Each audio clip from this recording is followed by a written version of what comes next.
battery. Hello, everyone. I'm Maxwell James Scheller. I directed some Fallout documentaries, you know, that barely anyone's watched. Hey, I enjoyed them. Welcome to the cult appeal of Fallout New Vegas, where some Fallout fans.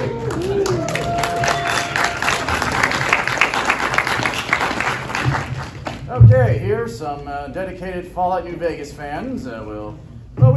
Fallout New Vegas came out 14 years ago. It did, but it just has remained just this game that feels still relevant, like it's kind of fresh in a way. Like we're still talking about it. It has such a lasting legacy, a lasting appeal.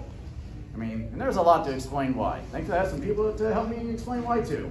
Okay, let's go down. First up, I'm meeting for the first time, that Fallout guy on TikTok and wherever, John Cronin.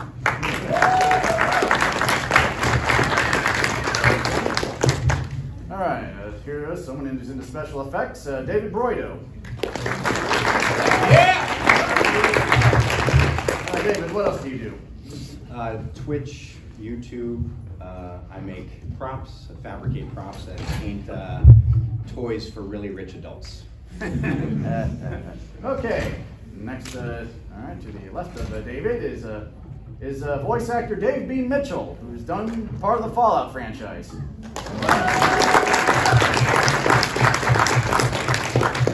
All right, so besides Fallout, where else have we heard you? Well, I mean, I've done over 200 video games, so I've been the current voice of Knuckles in the Sonic games. I was Shocker in Spider-Man PS4, Dyne in Final Fantasy VII Rebirth, tons of Call of Duty, tons of WoW, bunch of animation, a lot of stuff. Give this man a hand. Oh yeah, Outer Worlds was actually probably my favorite character I've ever played. That was Victor Max. Nice. Awesome. Yeah, Okay, next down the line is someone who has a series of videos you should all watch because they are just so in-depth.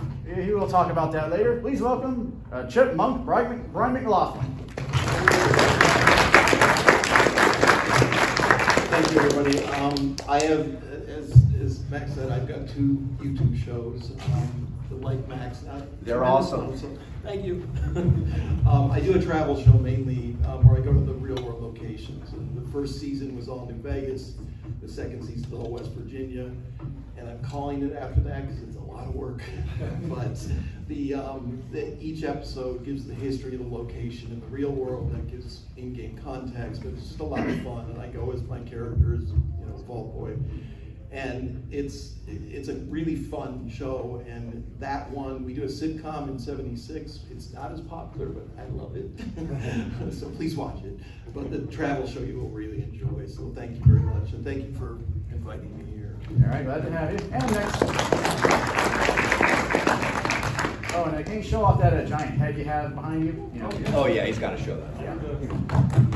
Yeah, so I'm just gonna go ahead and straight up say for Chip. We just recently filmed an advert. We'll talk about Good Springs later. So, And he wore that the entire time, bless his soul. Okay. In the desert. Unfortunately, they do in November now. So. Yes. All right, and at the very end, who's dressed as someone from another Western, Mickey Lee Bukowski with the Fallout family. Hi there. I'm from the Fallout family. I know it doesn't look like it. We were doing a Tombstone thing, and I'm your Huckleberry, Doc Holliday. It's a super legit Doc Holliday. Thank you. Yes. In 2018, my family and I started doing Fallout family cosplay and documenting it on Instagram. We are the Fallout family. And over the last year, my wife and I started doing reels and shorts and Tic Tacs, as we like to call them. And we have a series now called The Courier and the Sole Survivor, where we kind of compare and contrast New Vegas and Fallout 4 in humorous ways. Okay. Oh, and that's my son right there. And he would normally be dressed up as a Fallout character, but right now he's Morgan Earp. All right. Okay, now if I may ask everyone to just stand up for a moment. I want everyone to stand up. I'll tell you why.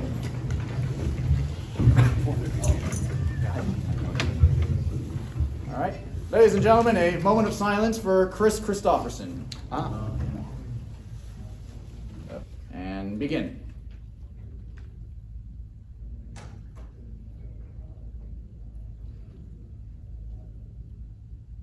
Okay, that's enough. That's long enough. Thank you all. Word. Yes, he had a part, and well, let's honor him. Okay, so, well, Fallout had to start somewhere, so the slide here, the origins of Fallout actually started with a game called Wasteland in 1998. You can actually play it for free on Interplay. Excuse me, archive.org. I get my words mixed up. It was a game that mixed tabletop RPG mechanics, following Ultima, inspired by Mad Max, A Boy and His Dog. And in the game, you play as Rangers in a post-apocalyptic southwestern United States. And you do go to Las Vegas. And there were sequels for it in 2014 and 2020. And it's kind of like it's like a game from a bygone era. Isometric games. Anyone want to say anything about it? Okay, well, play it for yourself on archive.org. Since we don't have the projector, I'll just show my screen here. All right, now we get to Fallout, the isometric PC game that came out 9 years later. Wasteland's spiritual successor, created by Tim Kaine and Black Owl Studios. Yes. In a world ravaged by nuclear war, a vault dweller is sent into the wasteland to fix his vault's water chip. And this is the game that introduced that retro future vibe, which we call Atom Punk. And it introduced many elements, which we're still seeing in games and the rest of the franchise. Vaults, the Vault Boy character, Vault Suit, Super Mutants, Brotherhood, Deathclaws, Ghouls, a guy named Harold, etc., etc. A lot of interesting things. It's followed by 2, Tactics, and Brotherhood of Steel, which is the real 3D game. Start to 3D, had to get somewhere. All right, any thoughts on those games? I think they're pretty hard to play now, the original ones, since I love 1 and 2. I play it all the time. Oh, good. They're definitely still awesome, but if you grew up like me, starting with Fallout 3, it's a little difficult to go back. It's not impossible, it's difficult. Just going from like first or the actual role playing, and now it's like a turn-based kind of the game. It's a bit difficult to make an adjustment to if you're used to the first-person shooter kind of aspect. You've got the action points instead of it being used for bats. It's your turn. So I just played it last year for the first time, and it was definitely a learning curve. Yeah. Well, I'm old, so the turn-based games were a lot of fun. Yeah. There was something about when those were new, and, and we were new at playing those. I'm 55, so when that stuff came out, it was it was incredible, and it was really immersive, even with the fact that it's different than certainly the FPS versions now. Sure. The turn-based games, you got really into it, and you looked forward to every okay, what am I going to do next? How's it going to work? So They had a really literary quality to them. Yes. That some of the more action-oriented Fallouts don't have as much of. I think they feel more gamey. Yes. Whereas with the ones from the '90s, Dave, I am also old. I played those games on my PC, and you had to add your imagination to it, which kind of invested you in the world closer. Sure. I agree. Okay, now move on to modern Fallout, starting with Fallout 3, which was started in 2004 by Bethesda, but then Bethesda ended up buying the rights to the Fallout franchise after Interplay went bankrupt. And this is where we incorporate those, and this is where we go from isometric to first and third person, view. So you can either, see through the eyes or see from the back. It kind of has that similar gameplay to Elder Scrolls games, but it does incorporate some previous RPG elements too. All right, and right now Bethesda and its parent company ZeniMax are owned by Microsoft, and the latest game, Starfield, is now exclusive to Xbox and PC. So. Yeah, so so Microsoft is part of determining the future of Fallout here. So, all right. So in Fallout 3, it is set in Washington D.C., which happens to be not far from Bethesda Studios, which is where is it? Rockford. Oh, I don't know. I know it's right in that area. Rockville. Rockville, yeah. I'm from Maryland, so. Okay. Word. All right, and so a lot of the favorite returning elements, and of course has the new gameplay style. You know, similar to Elder Scrolls 3. You know, then that's where you get the you know, the Super Mutants, the Brotherhood of Steel, the Enclave. You know, Herald, the Tree, and it starts in Vault 101. You know, so your character's backstory, well, he grew up in a vault, and we see him as a kid, and we see his dad, Liam Neeson, or James. Hey, it was a game of the year, and there was another game planned by Interplay at the time, a Fallout Online game. But that couldn't happen because of these rights disputes with Bethesda. And later, Bethesda would get those online rights, and that would be Fallout 76. In fact, if you want to check out what a online Fallout game would be like, if it was, you know, old school, go to fonline.tacreloaded.net. Yeah, you can read that. Can you elaborate which game was that was supposed to happen? Oh, right, it was supposed to be Fallout Online. Oh, that was the name of the game? Yes, I think there was supposed to be an online MMORPG Fallout game, probably because, you know, World of Warcraft got popular, and I assume. And then MMORPGs were really taking off, so maybe a Fallout one could be a real bestseller. All right, anything you want to say about Fallout 3? Why you like it? Quick question. I heard there's rumors that we're gonna get a updated re-release of Fallout 3. We'll get to that, but you know, I get the same news as you do, so keep checking Kotaku. All right, and you know, Fallout 3 did have some really great Hollywood talent. Like, of course, we have the great Liam Neeson as your dad, James.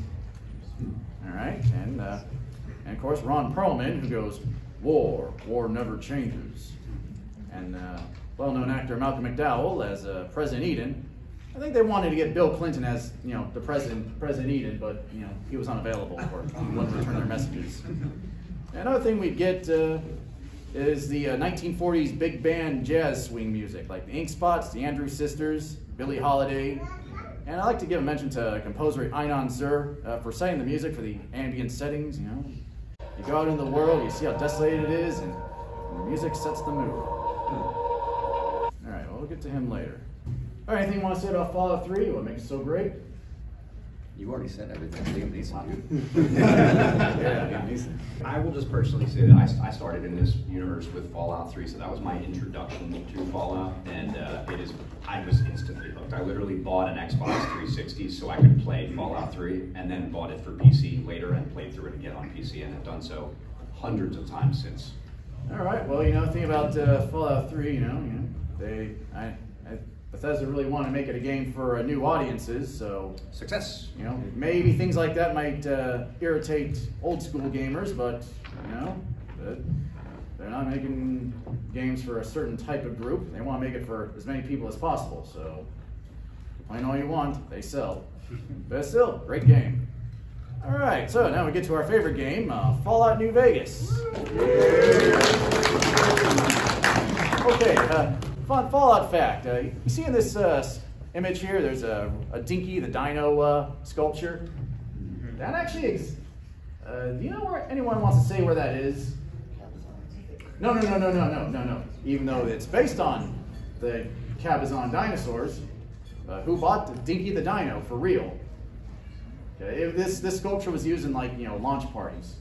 Oh, it's like an actual. Okay. Yes. Get you. Do you know, are you asking us because you know the answer? Yeah, no, I don't know. Okay.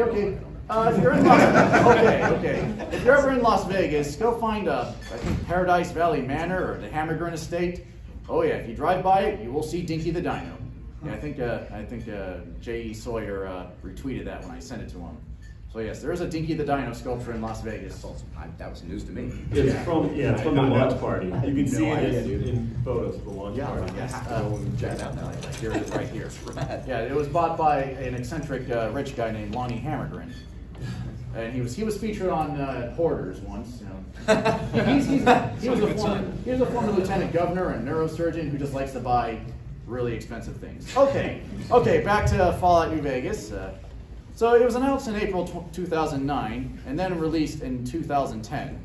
You know, because Bethesda, so it's developed by Obsidian because Bethesda was already busy with the Elder Scrolls 5 or Skyrim, It did have former Interplay, Black Isle Studios employees, directed by Josh Sawyer and written by Chris Avalone.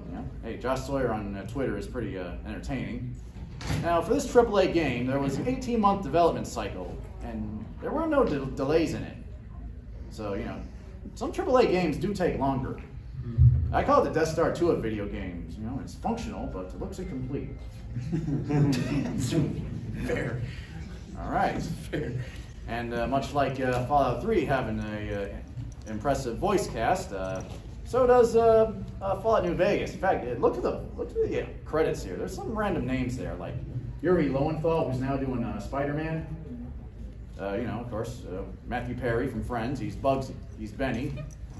In fact, he once went on Ellen DeGeneres and expressed his love of Fallout. I think that helped get him the part. The guy, Odo from Deep Space Nine, he plays Mr. House. All right, he's no longer with us. Danny Trejo as the representation of Mexico, Raul, the Ghoul. I tried to interview him, but his agent's a real professional. So, okay, Zach Levi, you might know as Chuck. He plays Flynn in Tangled. He's Shazam. His Arcade Gannon. He has some popular opinions right now. So, okay, Felicia Day from the Guild was Veronica, the companion, and she won an award for it. Mr. Wayne Newton as Mr. New Vegas as the radio guy. Of course. Yeah. And, they really getting some Las Vegas talent here. Michael Dorn, you might know as Worf from Star Trek.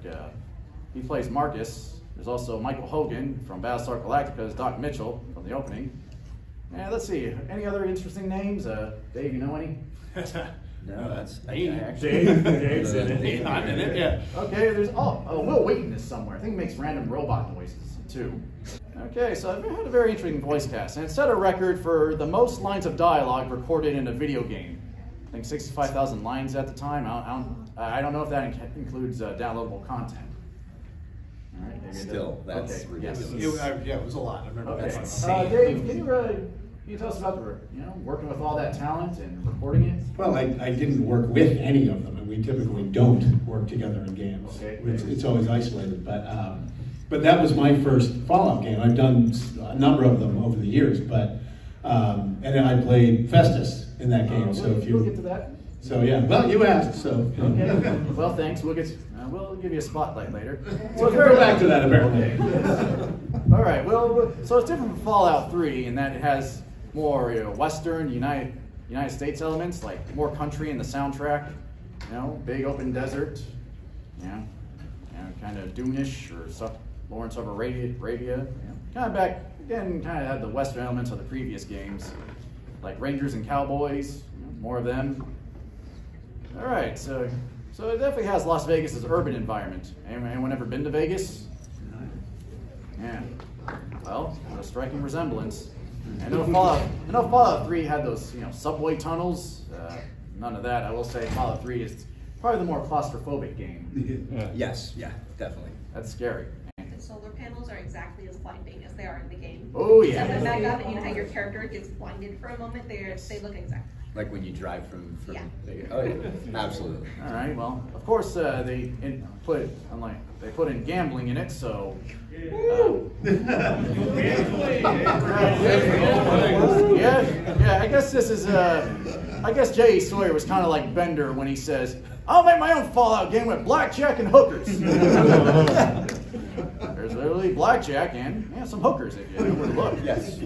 A reminder: this is an 18 and over panel. It is in the schedule, so we'll keep swearing to a minimum. All right. Anyone know how to play Caravan? Oh my God, people do? You're lying. I love Caravan. It's great. Okay, all right. We'll tell you where you can play a Caravan tournament later next month. There's a Caravan tournament? All right, we'll tell you. And of course, the soundtrack includes, the likes of Dean Martin, Frank Sinatra, Marty Robbins, Bing Crosby, Peggy Lee, Nat King Cole. All right, and Einon Zur, the composer, he brought more scrap and twangy sounds. And he told me he was inspired by Johnny Cash. In fact, let's hear from him right now.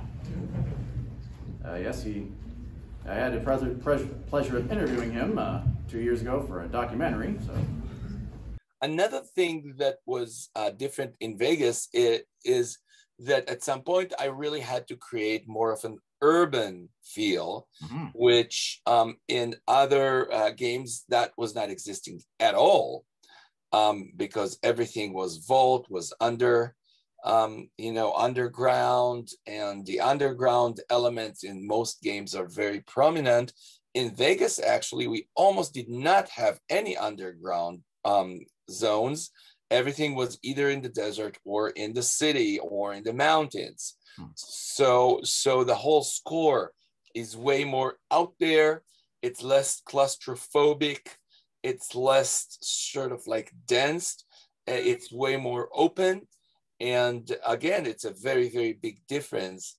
All right, so this is now Einon Zur is going to talk about making music for a Wild West type game, because previously he did Fallout 3, and that was Washington D.C. and the East Coast. So what's the difference here? In New Vegas, I actually veered away towards something that is more twangy, because as we know,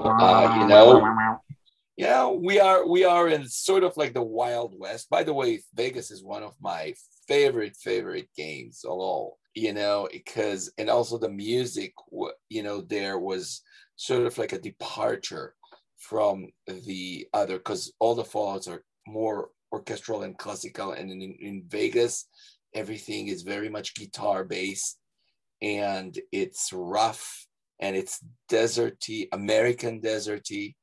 And this is how I went about my way with Fallout New Vegas. All right, so and Einon Zur is still composing. He composed for Starfield. So we'll see him in more video games too. I think he also composed music for Power Rangers back in the day. All right, and now one thing about New Vegas, it's a very quotable game. Okay, let's Brandon, let's name off some quotes. The truth is, the game was rigged from the start. Anyone want to go up? Go. Okay, I agree with that. Okay. Oh, I gotta read that one. Go ahead. Do I say the word? Go ahead. It's an 18 over panel. Nobody's dick is that long. Not even Long Dick Johnson's. And he's got a long fucking dick. Thank you, Cass. Finding it, though, that's not the hard part. It's letting it go. Well, here's the thing. Those are some gold bars. It's all about letting go of being in debt. Yeah, another joke. We have the gold bars. Yeah, there's a lot of memes we developed from here. All right. And of course, there's I won the lottery. Yeah, from that one guy in Nipton. Okay. Do you have any Dave lines in there? We'll get to Dave later. We'll just get to Dave later. We got like 15 minutes. Don't worry. Okay, actually, Dave, did you have a lot of fun recording it? Like, they feed you lines and you're kind of having a good time? Oh yeah, I mean it was.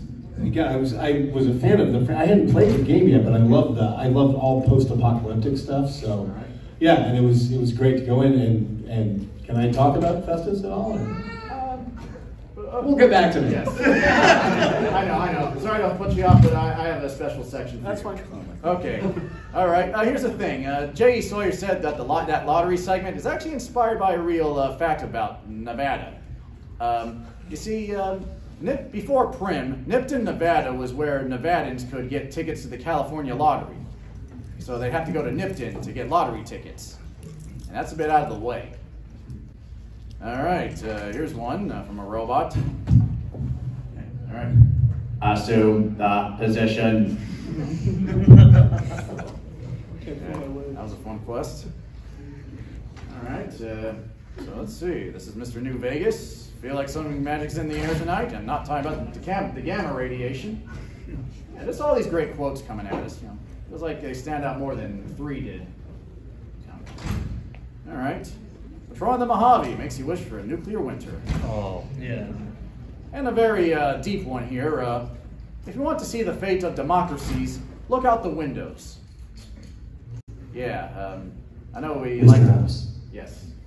Yeah, I know we like democracy, but I think seeing what happened in the world of Fallout, some people think democracy isn't exactly a good idea. I mean, look out the windows. Like now. Yeah, it's like Kent Brockman says. I've said it before and I'll say it again. Democracy simply doesn't work. Does it work now?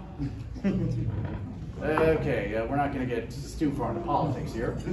All right, so there's a lot of quotes there. Anything you want to name off? Dave, do you have a Festus quote? Or a dog quote, God quote? Not off the top of my head. Okay, well. All right, so I mentioned one voice actor I'd like to point out. I interviewed him. Keith Zarabaika as Joshua Graham. Yeah.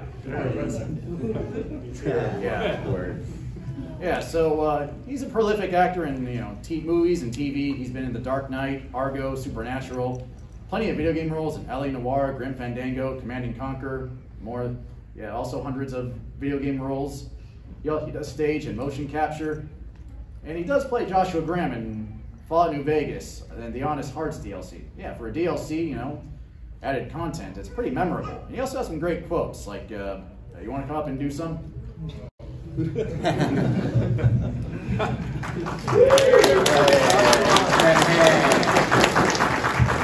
on, I got it right here.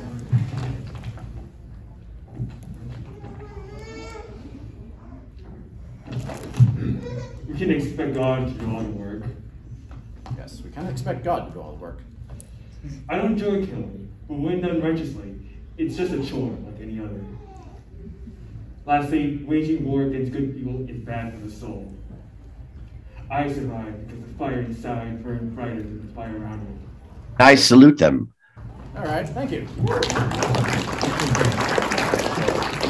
Yeah, so, and then Keith Zarabaika returns in Fallout 4's Nuka World DLC as John Caleb Bradburton, He's actually literally a head in a jar, which is a homage to Walt Disney.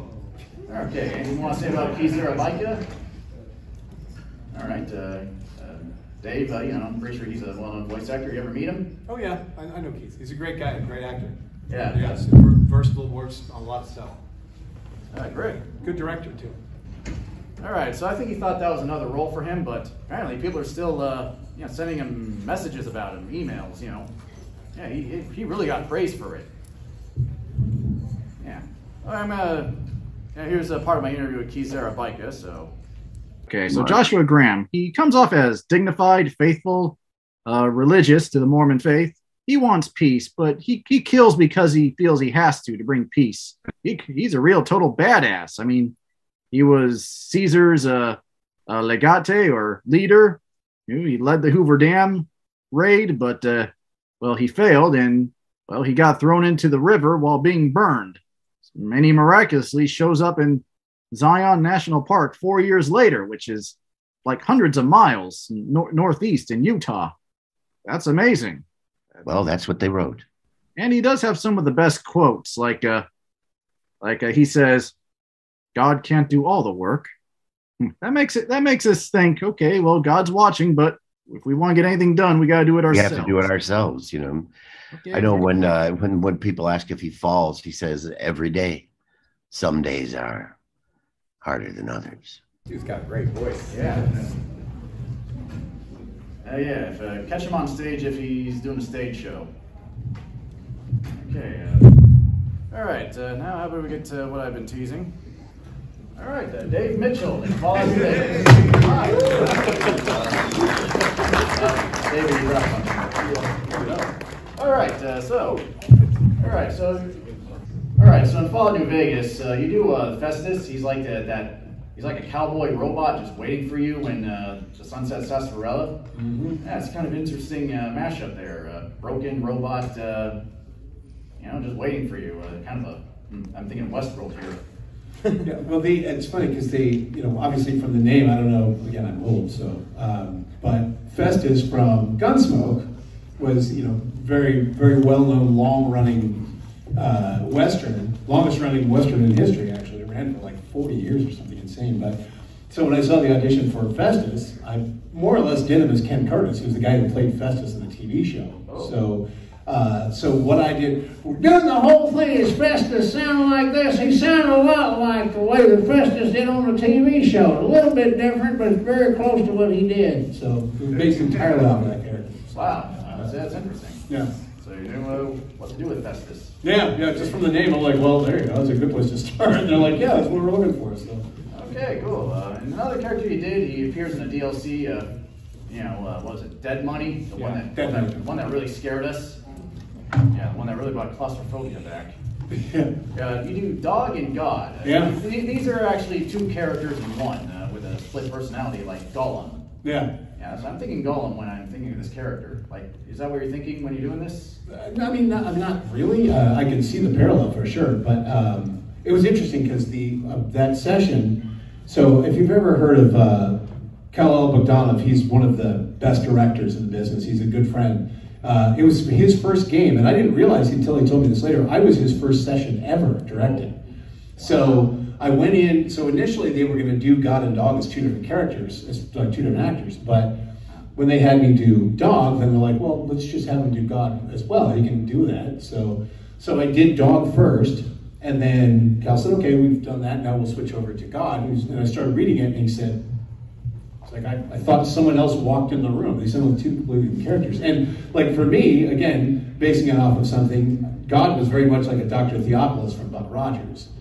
And I kind of always pictured him that, I don't know if you know the show, it's from the 70s, but this really cheesy science fiction show, but there was this computer named Dr. Theophilus, who was part of the ruling council, that he wore, that Tweaky carried around his neck. And so it was kind of that idea that, Dog, even though it was in Dog's head, that it really was sort of like, that secondary persona and they would switch off depending on who needed to be in control. If Dog needed to be vicious, then Dog had the reins, and if they needed to think something through, then obviously God took over. So okay, so you're kind of doing two characters who are in the same body. Do you like go? Have you ever gone simultaneously back and forth? You do God's line once, and then you do in that voice, and then the next voice is you go from God to Dog or Dog to God, simultaneously back and forth. Yeah, we do that a lot, actually. Oh, all right. Yeah. I don't remember specific dialogue because it was a long time ago, but Dog was here. Dog said this sort of thing. God thinks that's probably not the way you should behave. Dog does not care. God does care. You should listen to God. That happens a lot. All right. Exactly. Yeah. Okay, well. All right, and Dave, we talked about the lasting appeal. Are people still sending you messages, emails, wanting to talk about it? Get autographed photos? Oh yeah. I mean, I get people come by all the time. I've got I actually do have a table downstairs. I've got Fallen prints on there, so if anybody wants to come say hi. But I've got I still get feedback from all of that. One of the funny things is one of my best friends, who I met at the first voiceover agency I had in LA. He was a big Fallout fan, and I remember one day he told me, he's like, yeah, I just finished playing this DLC and this Dead Money, and there's these two characters, God and Dog. They're really great. I'm like, yeah, thanks. And he said, wait, what? I said, and he worked on a voiceover agency. That's how we met. That's great. And I was like, yeah, those were me. He went, those were both you? I'm like, yeah. So he's like, I had no idea. I'm like, good, I've done my job. All right, well. I couldn't believe that it was two. Okay. Well, thank you, Dave Mitchell, for being a part of this. Thank you for talking about Festus and Dog God. Hopefully we can hear more Mr. Handy later. All right. Mr. Gutsy. Let's move on. So the legacy of Fallout New Vegas. The game was successful, but if you look at the reviews at the time, they were like in the 70s and 80s, much less than Fallout 3. And yet, hey, we're still talking about it, making memes, and there's just this trend of content creators getting views over it. Like it just came out. Like compared to other cult properties, ones I have listed here, Majora's Mask, from Legend of Zelda series. That came like 2 years after Ocarina of Time. It did things way differently. But instead of doing the usual Triforce story, it just expanded Hyrule's world more, and that kind of felt good.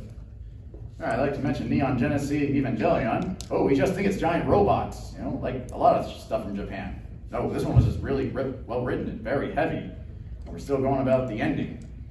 Anyone know how it ended? I'm still trying to figure it out. Congratulations. Okay. Okay, so another cult property. Of course, The Simpsons, we're getting new episodes. We're still making all these memes of the, you know, the first 10 seasons. You know, then there's Twin Peaks by David Lynch. You know, it just got us talking, and all these theories coming out. You know, another one I have on here, Firefly.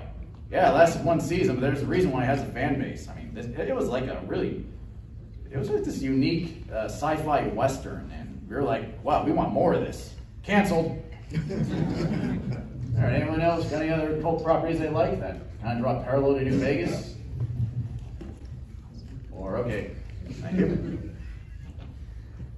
All right, I know I have some clips here, but I'm just gonna avoid it for time. You know, so yeah, as we said, Fallout New Vegas has had a lot of over-the-top dialogue, but it's also where we get say so bad it's good. Like, I've gone to places where, you know, I go to this area, I'm like, where are the robots? I need it for this achievement. And then they just spawn around me, and I'm dead. And then suddenly die, yeah. Yes. Okay, so, and of course the game is famous for crashing unexpectedly. Yeah. Really? You never, John, you never, the game never crashed on you? I've been playing on, well, I play on Xbox 360, so maybe you run Grand Dead on PC. Never came across a Cazador or anything. It was a good time. What? What? You play New Vegas? No cat? You didn't complain about the Cazadors? All right. So yeah, that's why I say it's like the Death Star 2 of video games. Functional, yet incomplete. But it did give rise to a modding community that really went into fixing the game. All right, and of course J.E. Sawyer did put out a mod of his own that did fix a lot of bugs. So if you have to get it for PC, get the mods if you want to really not see the bugs or play it without crashing.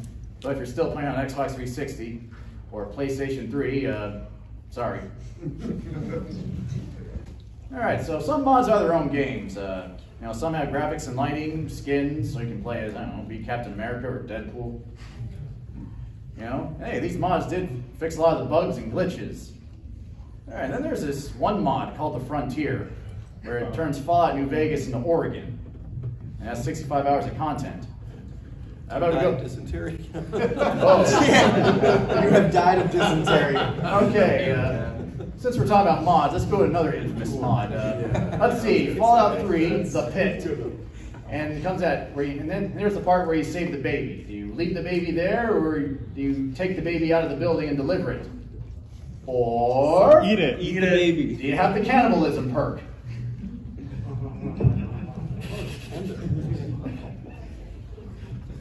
Okay. Yes. All right, and yes, so there is a cannibalism mod there for Fallout 3. Oh boy, yep. Make jokes about that. Okay, of course, Fallout 4, there's a mod out that turns Fallout 4 into London. Yeah. Okay. Yeah, I was going to say, I don't think it's done. Okay. Well, there's also Fallout Miami, right? They're working on it. Okay. David, you've worked on some mods, right? I provided some voices for Fallout Fusion City. I was mostly jet addicts. I got some jet. Yeah, mods are things I hear about. I don't know how to make them. Do you know how do people get into making mods? Yeah, I didn't make them. I was just voiceover. Okay, that is just something we just cannot say. I know, it's just they just show up magically. Like, how do people do this? Zeros and ones, and keyboards and mice. Okay. Well, Bethesda went out of their way to make the tools available. I mean, they yes, that is true. Support the modding community, and it's very easy to dive right in there and start making like small tweaks to the INI file. I've even messed around with it a little bit. Okay. And I'm an old. and old. And old. All right, well, look for that. Now, I'm a console gamer, so mods are always new to me. All right, now one good thing about Fallout New Vegas is there's always new ways to play. So in Fallout New Vegas, unlike 3, you have more endings, and you have Caesar's Legion's ending, but that can have some variations, and the New California Republic ending, and the Yes Man ending, which is for an independent New Vegas, or you can side with the local autocrat, Mr. House, and go with his vision of a futuristic utopia. Those reflect some things we maybe see today in the real world too. And then there's your character in the game. I mean, Fallout 3, we see your character as a vault dweller, but I mean, all we know about your character in Fallout New Vegas is, well, he's a courier, so you can make anything about him before he started delivering the mail. And there's always new ways to build your character, you know. And then you can check out the low intelligence stats, which has some hilarious results. And there's the good, bad reputation system. All right. And, you know, each side of the factions, you know, they do have their reasons. Like, you know, sure, NCR wants to bring back democracy. Yes Man's, you know, Benny's new independent plan, you know, which they want to free Vegas. You know, Mr. House, you know, he's really serious about taking humanity to the future. I guess maybe he was, you know, a pretty selfish autocrat at one point, but he was like, no, I got to save the human race here now that I'm still alive. But, you know, and then there's Caesar's Legion. I know they're made out to be the bad guys, but people come up with some valid reasons for them. Like, they want a more civilized wasteland, and they're just the ones to do it. Any, yeah, Mickey, why don't you give us some input over there? Yes, Mickey here does cosplay as Caesar. What can you tell us about just Caesar? because I cosplay as a fascist doesn't mean I'm a fascist. I do Star Wars too, but I'm not really for the Empire. I know. I can actually comment on that. Because go ahead. I do the Robots Radio Lorecast Fallout videos, some of them. And I did one on Caesar or Caesar about the Hegelian dialectic. I killed Caesar the minute I walked into the tent when I was able to do a fat man right into it. I just hated Caesar so much. But when I researched that to do that episode, it totally changed my point of view because I learned all about this Hegelian dialectic and how the writers dived into this so much, and it's brilliant stuff. And it's like, I would never have noticed it otherwise. So I highly recommend to look it up, and you learn, there's so much depth to these games, and the writers, and especially in Vegas, and going back to the original games, I mean, that's why they're so widely popular, is that the writing was so good, and so plot-driven, and so story-driven, and so character-driven. And it's like, to see that level, it's absolutely amazing. But it changed my opinion on Caesar. So I still don't like him. I'd still blow him up. It's not as hard. Okay. Yeah. All right. So much like, you know, how we see some episodes of Simpsons are based on real history, so is Fallout New Vegas. A lot of history from Las Vegas history. Like, you know, the Benny character, you know, from the beginning, he's based on Bugsy Siegel. And Fallout 990 told me, you know, this game was going for a more mafia vibe. And Mr. House, he's based on Howard Hughes, you know. Instead of, you know, with planes, it's robots and Pip-Boys. I think there's a bit of a Nikola Tesla and Walt Disney in there too. Yes, for sure. Now in Fallout New Vegas, definitely. Yes, in Fallout New Vegas, there is a quest where you go try and raise a bomber from the lake. There really is a bomber in Lake Mead. That was a real fact. Yeah, so, and hey, you know, I spoke to a history professor, you know, all these factions in New Vegas, well, that's reminiscent of the early days of Las Vegas, where all these cattle rustlers and business tycoons were trying to run things. Speaking of history professor, let's listen to one. Yeah, so I spoke to David Schwartz. He's a history professor at UNLV, and you know, he loves Fallout New Vegas too, so here's a clip of him, what he has to say about it.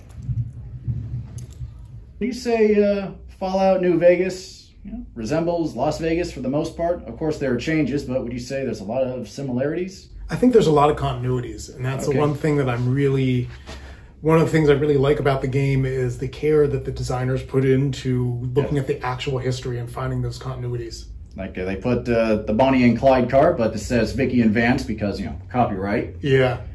But the interesting thing, another thing I really like about the game is the fact that they really hit on the themes of Western history in the United States, where Americans moved west in search of resources to exploit the resources, and here the NCR is doing it but moving to the east, and it's the same exact thing. And it's also like in the actual history of the American West, everybody believes that the West is this blank slate that they can just do what they want. So the NCR believes, okay, we're going to come here and we're going to collect taxes and extract power. You know, House believes he's going to build his little techno utopia and go to the stars. Caesar believes he's going to have his Rome and it'll be the center of his new Roman Empire. So it's and that just totally plays into the history of the West in the United States. Yeah, and it does. It also, ties into the actual history of the conflicts between the ranchers, the miners, and the farmers, all who were competing for the same resources. So it's kind of interesting. Like in a lot of ways, if you reskin the game, you could almost play it as you could give it to history students who were learning about the late 19th century, early 20th century in the West. But you have to do a pretty big mod. Thank you, David Schwartz. He actually has classes on video game history and jazz. So if you're in Las Vegas, check him out if you're going to college. Okay, we got 5 minutes left here, so I was going to talk about myself, but I made those documentaries about leaving the real snow globes in Las Vegas. By the way, you know what those snow globes mean? According to our friend Nikki, they represent Mr. House's view of a totally controlled world. Did you know in Fallout New Vegas, the snow globes that represent different locations are a reference to Citizen Kane? Much like in Citizen Kane, these represent a perfectly controlled world that Mr. House desires. So yes, the snow globes do have meaning. All right. So yeah, a lot of memes, bring up that, Futurama reference, the rat with some chest hair, okay? Okay, how about we take a minute and talk to Chipmunk here. You go very in-depth in your show about all the Fallout places. Thank you. And yes, I do. And we're short on time, so I won't get a lot into it, but YouTube, Chipmunk Show, it's CHIP space MONK. You'll see thumbnails of me in the costume. That's a travel show. Enjoy. It is fun. I've gotten to learn so much about these places. I've made a ton of friends and networked through it, and have become very active in Fallout Fan Celebration Day in Good Springs, which we're going to show you guys we can. But if you've never been there, if you want to walk into the wasteland and live it for a weekend, go to that event, because the first year, we've all been there for the whole time.